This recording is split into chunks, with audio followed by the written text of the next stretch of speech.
Titular del Departamento de Ingeniería Mecánica de la Universidad Carlos III de Madrid. El tema que más o menos os voy a explicar hoy es de seguridad activa.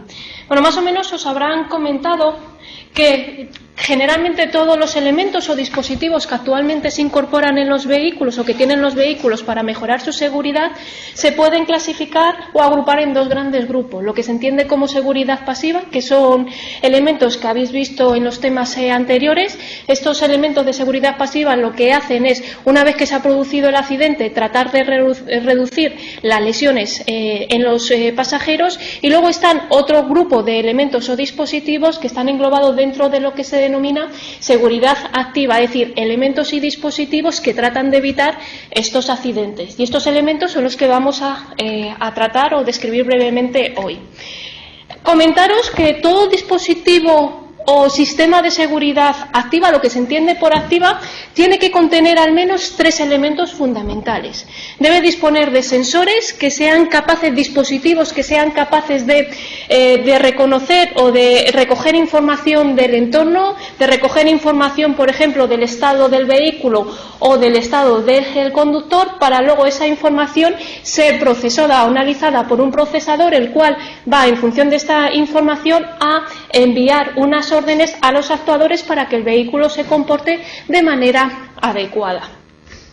Generalmente, en los sistemas de seguridad activa, estos actuadores van a actuar sobre 5 sistemas principales: el sistema de frenado, el sistema de tracción del vehículo, formado principalmente por motor y caja de cambios, el sistema de suspensión, el sistema de dirección y el sistema de iluminación. Principalmente todos estos dispositivos de seguridad activas los podemos clasificar atendiendo bien a qué sistema del vehículo actúan y luego también lo que quieren mejorar. Vemos que en una primera instancia, antes del 2001, empezaron a aparecer dispositivos de seguridad activa que actuaban sobre el sistema de frenado y tracción del vehículo. En este caso, estos dispositivos lo que trataban era de mejorar la estabilidad longitudinal del mismo. Dentro de estos dispositivos, pues el más comúnmente empleado es el ABS o sistema antibloqueo de frenos. También tenemos el sistema de control de tracción, el sistema de ayuda a la frenada, etcétera. Pero los más importantes, o el más importante dentro de este grupo, de este primer grupo, es el sistema ABS. Entonces vamos a describir brevemente este sistema. Para describir o en qué consiste este sistema, primeramente sería interesante saber qué trata de conseguir o qué comportamiento quiere conseguir en el vehículo. Para ello vamos a suponer, por ejemplo, un vehículo que se desplaza longitudinalmente a una determinada velocidad. Sobre este vehículo actúan unas determinadas fuerzas, como son, por ejemplo, el peso del vehículo, la resistencia a la rodadura, también la resistencia aerodinámica, y luego existen o actúan sobre el vehículo otras dos fuerzas, como son la fuerza de tracción, que es esta que tengo aquí señalada en azul, y la fuerza de frenado, que son las únicas fuerzas sobre las cuales el conductor va a tener control. Es decir, pisando el pedal del acelerador, el conductor va a ser capaz de proporcionar una mayor o menor fuerza de tracción, y pisando el pedal del freno, pues también el conductor va a ser capaz de proporcionar una mayor o menor fuerza de frenado.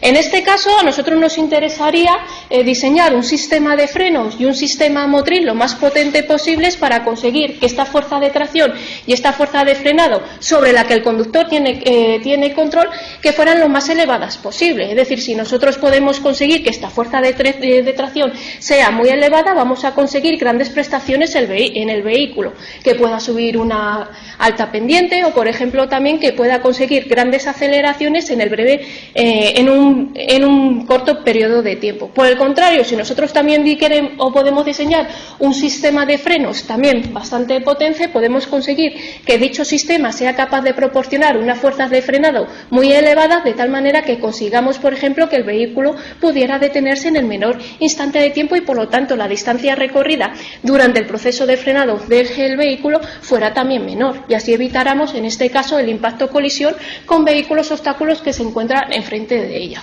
Eso sería lo ideal. Problema que se nos plantea, que nosotros no podemos diseñar estos sistemas de tal manera que puedan proporcionar esta fuerza de tracción y esta fuerza de frenada tan alto como nosotros queremos. Esta fuerza de tracción y estas fuerzas de frenada van a estar limitados por un parámetro o por un valor que es lo que se denomina límite de adherencia. Cuando la fuerza de tracción y la fuerza de frenado que transmite el vehículo al suelo está por debajo de este límite de adherencia, el vehículo se va a comportar de una manera normal, de una manera segura. El problema surge cuando estos dos valores de fuerza superan este límite. Veremos que el comportamiento ya del vehículo es bastante peligroso y por lo tanto es una situación que nosotros tenemos que evitar. ¿Y en qué consiste este límite de adherencia? Pues este límite de adherencia, que se define como el valor por encima del cual se deja de transmitir el movimiento de la rueda de forma óptima, va a depender de dos parámetros, única y exclusivamente de dos parámetros.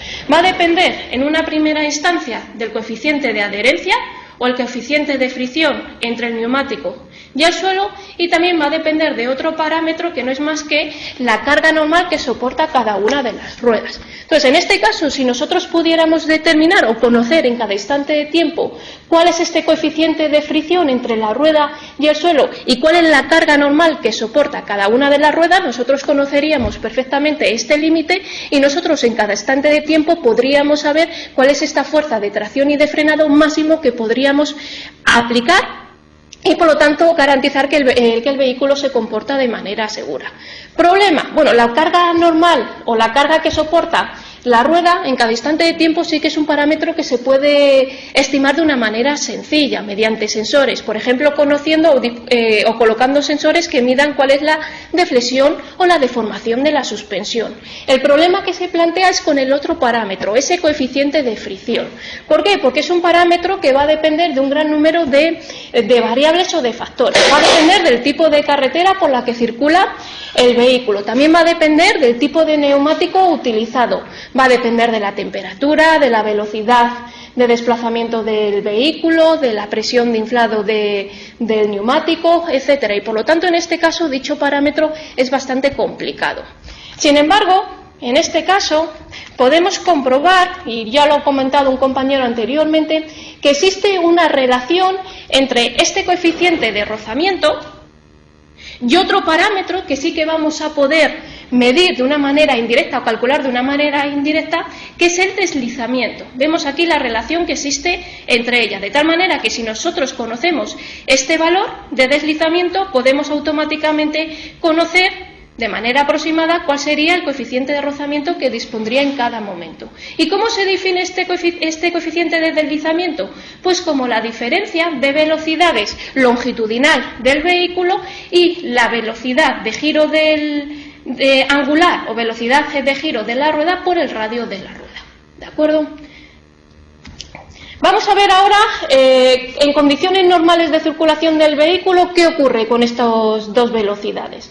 Pues en este caso, cuando el vehículo circula en condiciones normales y no superamos este límite de adherencia, la velocidad longitudinal o de desplazamiento del vehículo se puede obtener como el producto de la velocidad de giro de la rueda por el radio de la rueda. Y por lo tanto, en este caso, el deslizamiento sería igual a 0.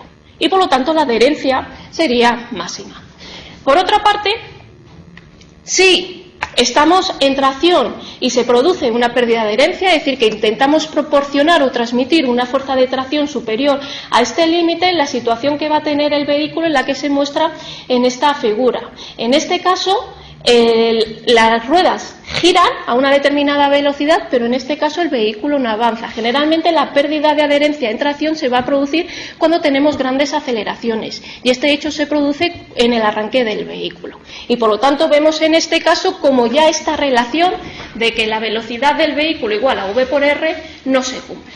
¿De acuerdo? Esta situación, pues bueno, es mala porque en este caso el vehículo no se desplaza, pero tampoco es tan mala como nosotros queremos. El vehículo está parado y por lo tanto no va a suponer en este caso ningún tipo de accidente o colisión con cualquier otro tipo o con otro obstáculo o con otro vehículo. ¿De acuerdo? El problema se presenta o aparece cuando se produce una pérdida de adherencia durante el frenado del vehículo. En este caso, el comportamiento del vehículo es el que se muestra en la figura de la derecha. ¿Qué ocurre en este caso?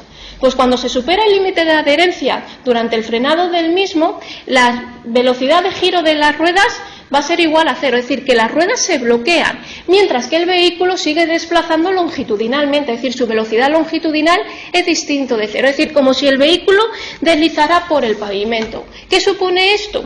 Este hecho hace que la distancia de frenado que invierte el vehículo en el frenado sea mayor y, por lo tanto, la probabilidad de que choque con un obstáculo con el vehículo que se encuentra inmediatamente delante de él aumente. Y, por lo tanto, es una situación de peligro.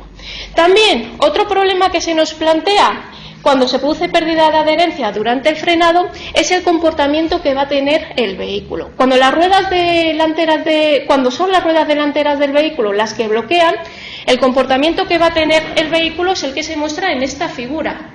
Veis que aquí, más o menos, el vehículo lo que hace es un movimiento de zigzag. ¿De acuerdo? En este caso, pues bueno, no es una situación muy problemática. Más o menos el vehículo sigue su trayectoria normal, aunque aumenta la distancia de frenado. Problema se me plantea cuando son las ruedas del eje trasero las que bloquean. Es el comportamiento que va a tener el vehículo es el que se muestra en esta figura. ¿Veis en este caso cómo el vehículo empieza o trata de girar sobre sí mismo hasta que llega un momento en que gira completamente 180 grados? Una situación muy peligrosa, situación que tenemos que evitar en todo momento. Y por lo tanto ese es el hecho de que el sistema ABS o sistema antibloqueo de las ruedas es uno de los primeros sistemas de seguridad activa que aparecieron, debido a la problemática o al peligro que esto conllevaba. Con respecto al sistema antibloqueo de frenos, la función que principalmente trata de cumplir es dosificar el esfuerzo de frenada, adecuándolo a las condiciones de adherencia en cada una de las ruedas, de maneras que no se llegue al bloqueo de ninguna de ellas. Los principales objetivos que se trata de conseguir con este sistema antibloqueo de freno es, primeramente, detectar el inicio del bloqueo de alguna de las ruedas, actuar sobre el sistema de frenos, y luego anular la actuación sobre el sistema de frenos en el caso en que se haya producido dicho bloqueo. Hay que indicar que inicialmente dicho sistema fue desarrollado para aviones y luego posteriormente Mercedes-Benz fue el primero que lo aplicó en vehículos automóviles. Debido a que este sistema sí que se ha probado su eficacia en aumentar la seguridad vial, dicho sistema actualmente desde el año 2004 es de uso obligatorio en los vehículos automóviles fabricados en la Unión Europea. Existe una directiva que establece esta obligación. Bueno, aquí de manera esquemática os muestro cuáles son los principales elementos que forman parte de este sistema antibloqueo de frenos. Vemos que principalmente dentro de este sistema antibloqueo de frenos vemos los tres elementos que hemos comentado anteriormente que disponía los sistemas activos. Vemos en este caso que dispone de unos sensores, en este caso es un captador de velocidad, que lo que hace, bueno, está formado por una rueda dentada y lo que hace es calcular o medir la velocidad de giro de las ruedas. Hemos comentado anteriormente que midiendo la velocidad de giro de las ruedas podemos estimar cuál es el deslizamiento y en función del deslizamiento podríamos estimar también cuál es la adherencia que tendríamos. Vemos en este caso cómo la información que lee este sensor, este captador de velocidad, va a un procesador, en este caso en el vehículo se denomina la ECU, unidad de control electrónico, que es el que toma las decisiones, es el que analiza esta información recibida de los sensores y envía órdenes a los actuadores, que en este caso es el grupo hidráulico. Realmente en este caso el grupo hidráulico lo que va a hacer es dosificar la presión en el sistema de frenos de cada una de las ruedas para evitar el bloqueo de la misma. Os voy a mostrar ahora un vídeo de cómo funciona el sistema antibloqueo de frenos. Veremos primeramente un vehículo que no está equipado con este sistema, cuál es la distancia que tiene que recorrer para frenar y luego cuál es el comportamiento del vehículo cuando está equipado con este sistema.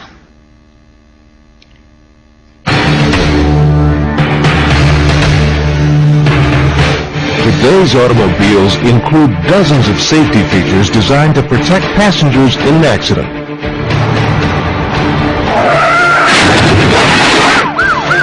But wouldn't it be nice to avoid that accident in the first place?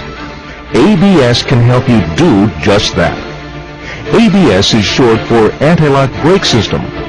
The primary task of a four-wheel anti-lock brake system is accident avoidance, helping the driver to brake and steer where he wants to go in a hard braking situation. Here are the ABS rules. Stop. Firmly depress the brake pedal. Stay on the brakes. Don't pump the brakes. Steer where you want to go. Hard braking on any road surface can cause wheel lockup and a loss of vehicle control. When any wheel locks from constant brake pressure, even for a split second, the locked wheel becomes useless in the driver's attempts to steer the vehicle. To overcome this, the ABS computer pumps the brakes much faster than a driver ever could, preventing the wheel from locking and allowing the driver to maintain steering control. Again, remember the ABS rules. Stop. Firmly depress the brake pedal. Stay on the brakes. Don't pump the brakes. Steer where you want to go. But you may be asking yourself, do I really need ABS where I live? The answer is an unqualified yes. ABS can help you in just about any type of weather condition. Even on ice, four-wheel anti-lock brakes adjust brake pressure to all four wheels to eliminate wheel lockup and optimize control. On snow, the same benefits apply. In warmer climates, morning dew or an afternoon shower can also create hazardous driving conditions. ABS can help here too. Even on dry pavement, anti-lock brakes improve the driver's control of the vehicle. So regardless of the weather conditions, snow, ice, rain, or dry, anti-lock brakes can help. Four-wheel ABS also provides the added benefit of saving wear and tear on your tires. Without four-wheel ABS, locked wheels from an emergency stop can leave braking patches, damaging your tires and affecting your vehicle's ride. It's important that you know if the vehicle you're driving is equipped with anti-lock brakes. On vehicles with ABS, you'll see this symbol light up on your instrument panel when you start the engine. Here, Bueno, comentaros en este caso que también cuando se bloquean las ruedas, no solamente el problema que se nos plantea es que el vehículo recorra una mayor distancia de frenado, sino también el problema también principal que nos vamos a encontrar es que cuando las ruedas se bloquean ya el conductor no va a tener control sobre el vehículo. No sé si habéis visto alguna vez que cuando se os ha bloqueado, habéis pisado fuertemente el pedal del freno, que se os ha bloqueado las ruedas, que por mucho que vosotros intentéis girar el volante para tener control sobre el vehículo no responde. Es decir, que ya no sois capaces de transmitir esas fuerzas de frenado al suelo y por lo tanto ya no tenéis control sobre él. El vehículo sigue la trayectoria que él más o menos desee, ¿vale? Eso también es una situación bastante peligrosa. Dentro también de los sistemas de seguridad activa que actúan sobre el sistema de frenos es lo que se denomina distribución de frenado electrónico. ¿Y en qué consiste dicho sistema? Si os fijáis aquí en esta figura, podéis ver que cuando el vehículo está en vacío, en este caso el sistema tendría que proporcionar una fuerza de frenado que hemos dicho que como máximo tendría que ser igual al coeficiente de adherencia por la carga normal que soporta cada una de las ruedas. Si el vehículo está cargado, como es en esta figura, podemos ver en esta figura, vemos en este caso cómo la rueda trasera, al estar más cargado, soportaría más peso y por lo tanto en este caso la fuerza de frenado que podríamos proporcionar podría ser mayor que en la primera situación, cuando el vehículo está en vacío. En este caso, este sistema activo de distribución de frenada electrónica lo que hace es detectar estas dos situaciones, o bien cuando el vehículo está en vacío o cuando el vehículo está cargado, y proporcionar una fuerza de frenado que sea proporcional a estas dos situaciones. Y por lo tanto, en este caso, conseguimos reducir la distancia de frenado. Otro sistema también es el sistema de ayuda a la frenada. En este caso, este sistema surge porque se puede en estudios comprobar que cuando el conductor es inexperto o un conductor es dubitativo en una situación de emergencia, al pisar fuertemente el pedal del freno, o pisar el pedal del freno en esta situación de emergencia, se ha demostrado que hay conductores que no pisan con tanta frecuencia, con tanta fuerza como la que deberían pisar, y por lo tanto en este caso están desaprovechando la eficacia del sistema de frenados. Por lo tanto, en este caso, este sistema lo que hace es detectar cuando el conductor hay una situación de emergencia, cuando el conductor pisa fuertemente o de una manera brusca el pedal del freno y ayuda o contribuye a proporcionar una fuerza de frenado que haga que consigamos disminuir la distancia de frenado. Vemos en este caso cuál sería la distancia recorrida por un vehículo que no dispone de este sistema activo, es decir, sin VAS, y el tipo de conductor que conduce este tipo de vehículo es un conductor dubitativo o un conductor inatento. En este caso, si dicho vehículo se desplaza a una velocidad de 100 km por hora, dicho vehículo recorrería 73 metros. Por el contrario, si dicho vehículo dispone de este sistema activo con VAS, la distancia que recorrería durante el frenado sería de 40 metros. Por el contrario, si el conductor es experto, un conductor en medio, vemos prácticamente que la distancia recorrida durante el frenado con y sin VAS prácticamente permanece igual, es parecida. Otro sistema englobado dentro de este primer grupo que estamos comentando son los que se denominan sistemas de control a la tracción. En este caso, dicho sistema, a diferencia de lo que hemos visto hasta ahora, que lo que trata de hacer es evitar el bloqueo de las ruedas, en este caso lo que trata de conseguir es no perder la adherencia durante la tracción del vehículo.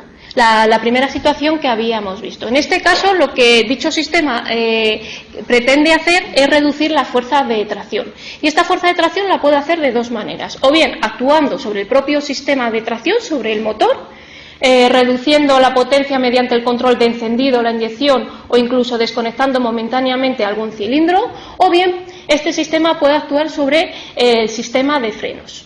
En el primer caso estaríamos hablando de un sistema de control a la tracción que se denominaría ASR, y en el segundo caso, cuando actúa sobre el sistema de frenados, estaríamos hablando de un sistema diferencial de bloqueo electrónico o bien EDS. ¿De acuerdo? Aquí os muestro un vídeo de un vehículo que está equipado o no está equipado con este sistema de control a la tracción.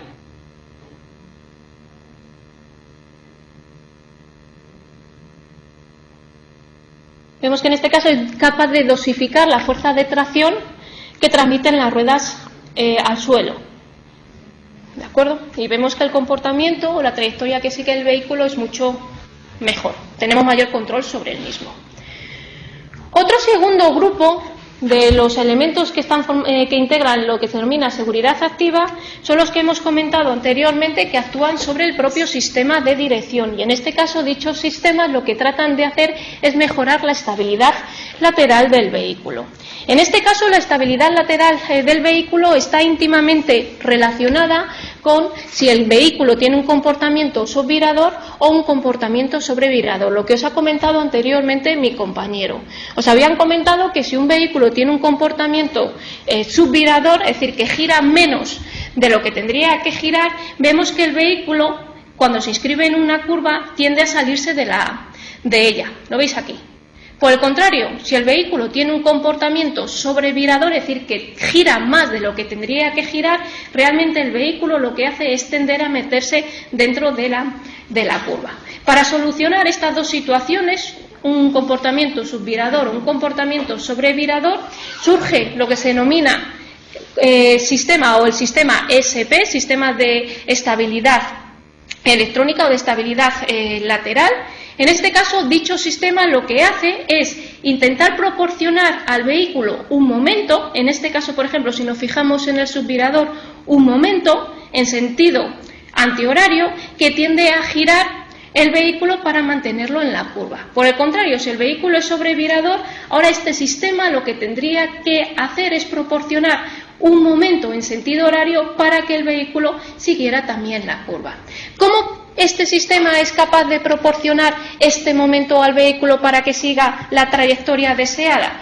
Pues una manera es actuar directamente sobre el sistema de frenado.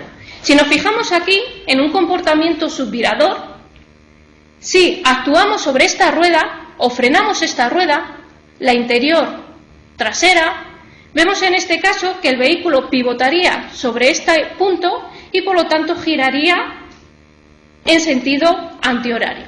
Si por el contrario este sistema detecta que el vehículo tiende a meterse dentro de la curva, este sistema lo que haría sería actuar sobre el freno de la rueda delantera exterior de tal manera que proporcionaría al vehículo un momento en sentido horario.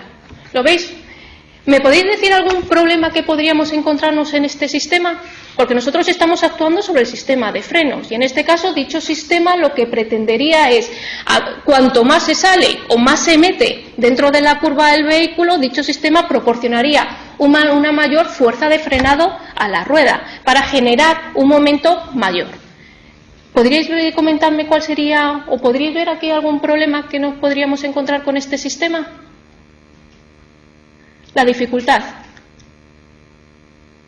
¿Qué ocurre cuando el vehículo se sale mucho de la carretera y yo quiero proporcionarle un momento muy elevado? Que yo proporciono una fuerza de frenado muy elevada.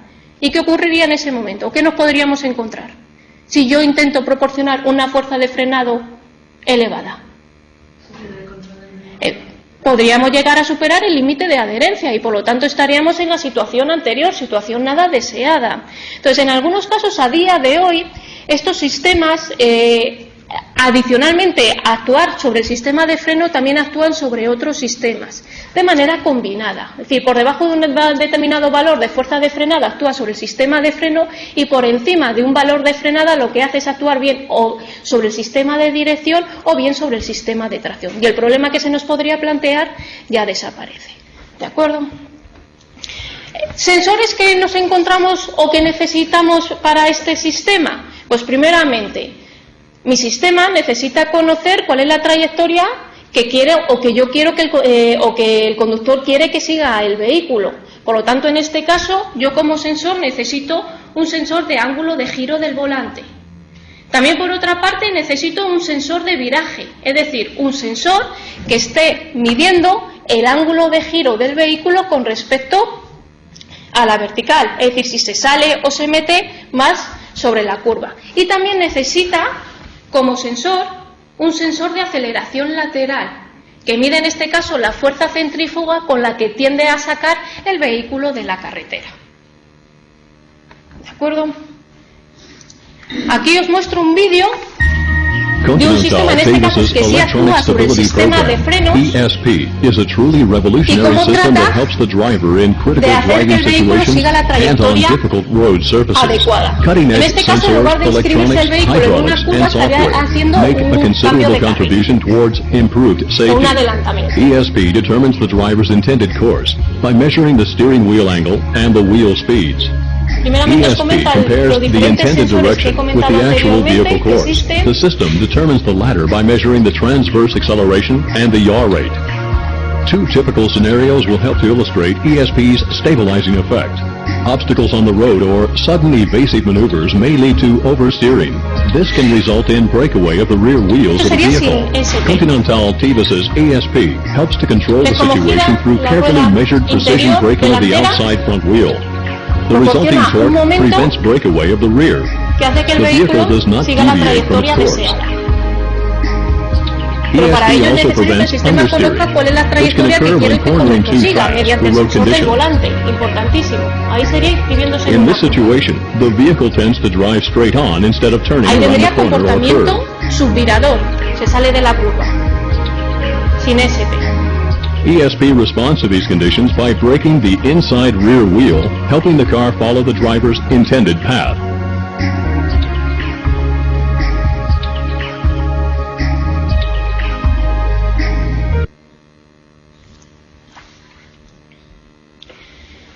Y luego también nos encontramos otros dispositivos que en este caso actúan sobre el sistema de suspensión y lo que tratan en este caso principalmente es mejorar la estabilidad vertical del vehículo.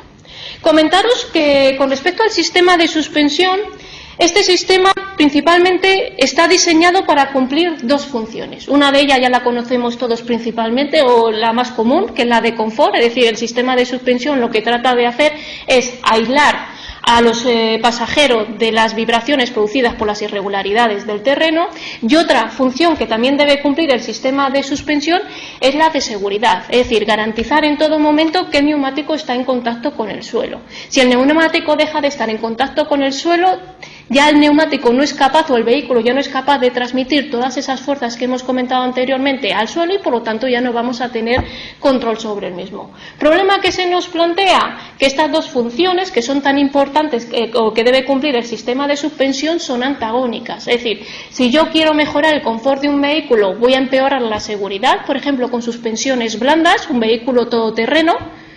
Y por el contrario, si quiero mejorar la seguridad, estaría empeorando el confort, por ejemplo, en los vehículos Fórmula 1. Ahí en Fórmula 1 lo que prima es la seguridad, pero si nos encontramos con un pequeño obstáculo, un pequeño bache, nos tragaríamos ese obstáculo, ¿vale? Y por lo tanto, en ese caso, son antagónicas, ¿vale? Hay que llegar a un compromiso. Con respecto a esto hay que comentaros que todas las suspensiones tradicionales están englobadas en los que se denomina suspensión pasiva, es decir, que está formada por un conjunto de muelle y amortiguador. Y ese muelle y amortiguador que forman la suspensión están diseñados para que el vehículo trabaje de una manera óptima para unas determinadas condiciones de terreno y condiciones de circulación. Problema, que cuando este vehículo se sale de esas condiciones de circulación o se sale de ese terreno para el cual ha sido diseñado, ya el vehículo no se comporta de una manera adecuada. Por lo tanto, en este caso se pensó que se podían sustituir estos dos elementos que formaban tradicionalmente lo que se denomina la suspensión pasiva por otros elementos que sí que fueran capaces de ajustar o adaptar el comportamiento del vehículo ante esas situaciones. Surgieron, por lo tanto, lo que se denominaban suspensiones activas, que consistía en quitar estos elementos y añadir un actuador, un elemento que fuera capaz de proporcionar diferentes fuerzas dependiendo de estas condiciones. ¿Problema que se nos plantean con estos actuadores? Que estas suspensiones son bastante costosas. Y otro de los problemas es que se necesita añadir energía o aportar energía al sistema. Y por lo tanto surge un tipo de suspensión intermedia entre lo que se denomina suspensión pasiva y suspensión activa, que es lo que se denomina suspensión semiactiva. Es decir, en este caso lo que se hace es quitar ese actuador que formaba parte de la suspensión activa, se vuelve a recuperar los elementos tradicionales de la suspensión pasiva, el muelle y el amortiguador, pero lo que se hace es que algunos de estos elementos, o bien el muelle o bien el amortiguador, vayan cambiando su comportamiento. A día de hoy, pues no sé si habéis oído hablar de las suspensiones magnetorreológicas. Suspensiones o que son amortiguadores magnetorreológicos que en función de una determinada corriente cambian el comportamiento del amortiguador y por lo tanto el comportamiento del vehículo.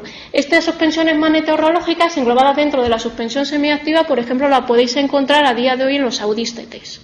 ¿De acuerdo? Os voy a mostrar un vídeo en este caso.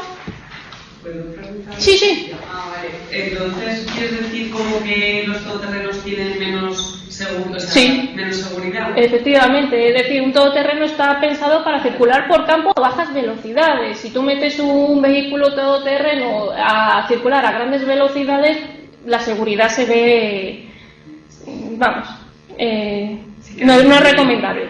¿De acuerdo? El problema es que mucha gente utiliza todoterrenos para circular en carreteras como si fuera un vehículo normal, con una suspensión normal. Y no es bueno, no es adecuado. Bueno, aquí os voy a mostrar el comportamiento que tiene un vehículo cuando se le incorpora una suspensión activa, es decir, un actuador. ¿De acuerdo? Y veremos que el comportamiento del vehículo mejora de una manera importantísima con este tipo de suspensión. Arriba está el vehículo con este actuador y abajo con suspensión pasiva, es decir, la suspensión tradicional. Vemos que abajo el balanceo del vehículo es bastante importante.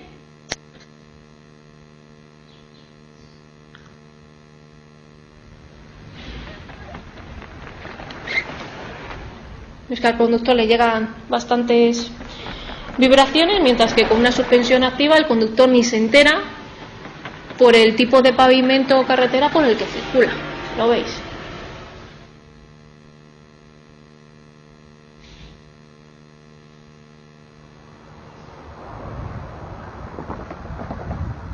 O un bache.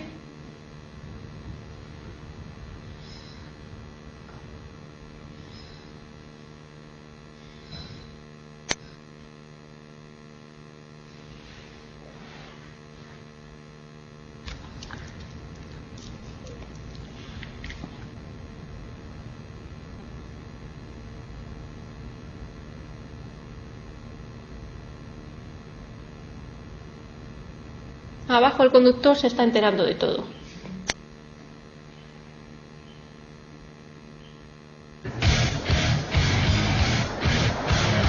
Mais gardons le meilleur pour la fin. Es que en este caso el vehículo es capaz de superar el obstáculo. Bueno, en este caso el vehículo dispone de un sensor que lo que hace es detectar que existe un obstáculo delante y por lo tanto puede actuar antes de que se encuentre con el obstáculo. Tiene lo que se denomina control preview. ¿Vale? Se anticipa.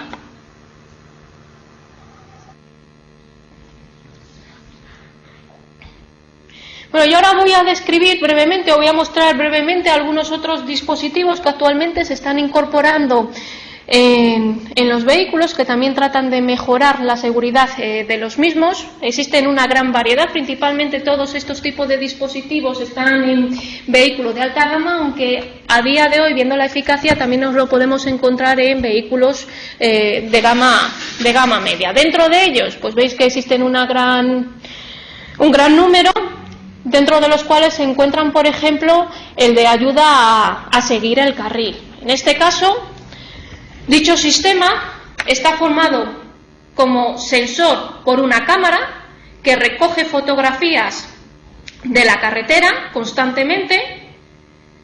Esta imagen que va recogiendo con esta cámara la va procesando, reconociendo en este caso las líneas laterales de los carriles e indicando cuál es la trayectoria deseada que debe seguir el vehículo. En este caso, dicho sistema lo que hace es actuar o bien sobre el sistema de tracción o sobre el sistema de frenos.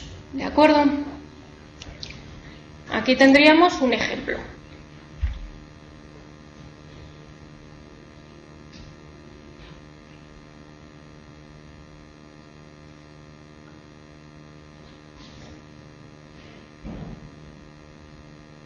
Bueno, este sistema puede actuar de dos maneras. O bien, hacer que el vehículo siga la trayectoria deseada, o bien, informar al conductor de que se está saliendo de la carretera. ¿De acuerdo? No actuar sobre el sistema de frenado ni sobre el sistema de tracción, sino únicamente avisar, por ejemplo, con vibraciones en el volante. Por ejemplo, si se queda dormido.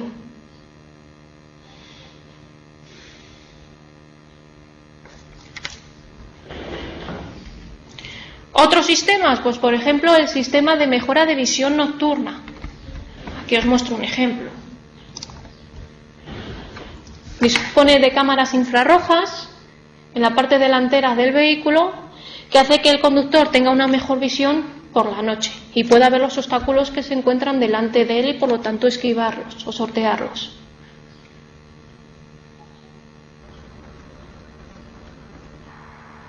En algunas ocasiones existe una pantalla delante, en el cristal de delante, en el que el conductor puede ver todo lo que está recibiendo de información la cámara. Y por lo tanto actuar el conductor. ¿Veis ahí Bueno, aquí en este caso estaría en la parte... ¿Lo veis aquí? ¿Veis cómo se ven perfectamente todos los obstáculos delante de él? En este caso serían peatones. Otro sistema, el de control de crucero adaptativo. ¿En qué consiste este sistema? Pues este sistema lo que trata de hacer es garantizar una distancia de seguridad entre dos vehículos consecutivos. Este sistema actúa, por ejemplo, sobre el sistema de tracción o el sistema de frenado de tal manera que siempre siempre garantiza esta distancia. Vemos aquí cuáles son los sensores que utiliza. Pues en este caso sensores que miden la velocidad de giro de las ruedas, tendríamos instalada uno en cada una de las ruedas. También podríamos tener sensores radar o infrarrojos para detectar el obstáculo que se encuentra delante, y este sistema actuaría o bien sobre el sistema de frenos del vehículo o bien sobre el sistema tractor o motriz. Aquí os muestro cómo detecta la presencia o no de obstáculos. Cuando dicho obstáculo se encuentra ya a una distancia determinada del vehículo, lo que hace es pues mantener esa distancia. Cuando dicho vehículo que se encuentra delante se aleja, pues puede hacer que aumente la velocidad del vehículo.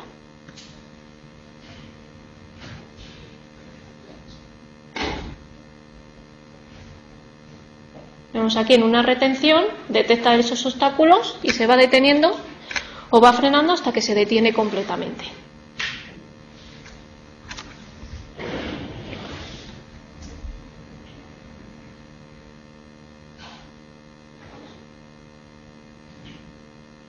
¿De acuerdo? Y luego, por último, existen otros sistemas como son las luces autoadaptables, que lo que hacen en este caso es modificar la orientación de las luces del vehículo para, en este caso, garantizar que la carretera está bien iluminada. Mejoramos la seguridad en este sentido.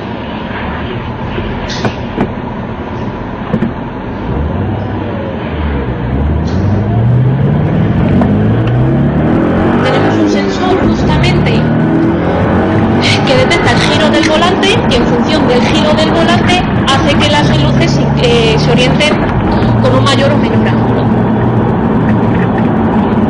Vemos en este caso cómo se adaptan al contorno de la carretera perfectamente. Tenemos la carretera siempre iluminada y por lo tanto podemos ver lo que hay en ella.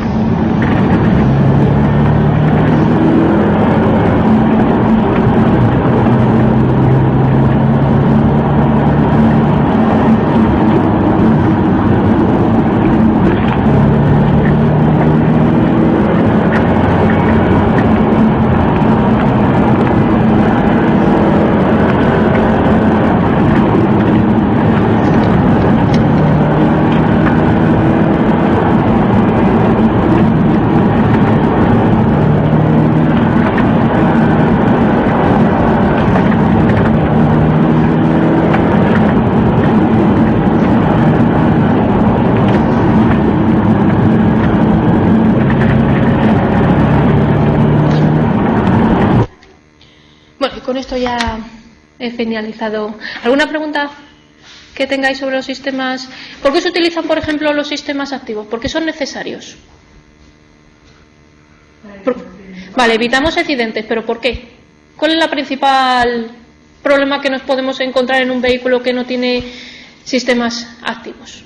Por ejemplo, anteriormente, tradicionalmente, los vehículos que no disponían ABS, no sé si vosotros habéis conducido un tipo de vehículo que no disponía de ABS, os comentaban que si las ruedas bloqueaban, lo que teníamos que hacer era actuar el conductor como si fuera el ABS, pisar y no pisar el pedal del freno. Por lo tanto, en ese caso es el conductor el que se comportaba como ese sistema activo. ¿Pero por qué se utilizan los sistemas activos? ¿Qué ocurre con el conductor? Es agente pasivo, que no tiene nada que hacer, o sea, que solo que lo hace todo el vehículo. Sí, pero ¿por qué? Porque realmente a nosotros nos gusta conducir. ¿Por qué quitamos al conductor? Realmente los sistemas activos lo que hacen es quitar al conductor y poner ahí un sistema, ¿no?, que toma decisiones en lugar del conductor. A ver, en situaciones de emergencias un problema que no se nos plantea es que hay conductores que se quedan bloqueados. Es decir, a una situación de peligro, un conductor no sabe qué hacer e incluso no actúa sobre, por ejemplo, el sistema de frenos. Entonces, en este caso, lo que hace, o bien, por ejemplo, el mismo conductor, dependiendo de en qué situaciones se encuentre, puede actuar de una manera u otra. Entonces, ese problema, lo que hacemos es quitar al conductor de esas tomas de decisiones en situaciones de emergencia y colocar un sistema que realmente sabemos que se va a comportar de la misma manera independientemente de las circunstancias exteriores. ¿De acuerdo? Entonces, por eso es importante los sistemas activos. Quitamos al conductor. ¿Perdón? Efectivamente. Pasa que a la gente le gusta conducir. Lo ideal sería tener un vehículo completamente automatizado, que no necesitáramos nosotros conducir, que le diéramos a un botón o seguir la trayectoria, es decir, que quiero ir a tal sitio y que el vehículo condujera él solo. Problema, que a todo el mundo nos gusta conducir. El que alguien tome decisiones por nosotros en algunas circunstancias, pues, aparte de ser aburrido, pues no nos gusta. ¿De acuerdo? Pero sí que son importantes todos estos sistemas. ¿De acuerdo? Y que solamente actúen en casos de peligro o en casos de emergencia. ¿De acuerdo? Bueno, pues mañana yo detecto aquí un error. Ah. Sábado aquí pone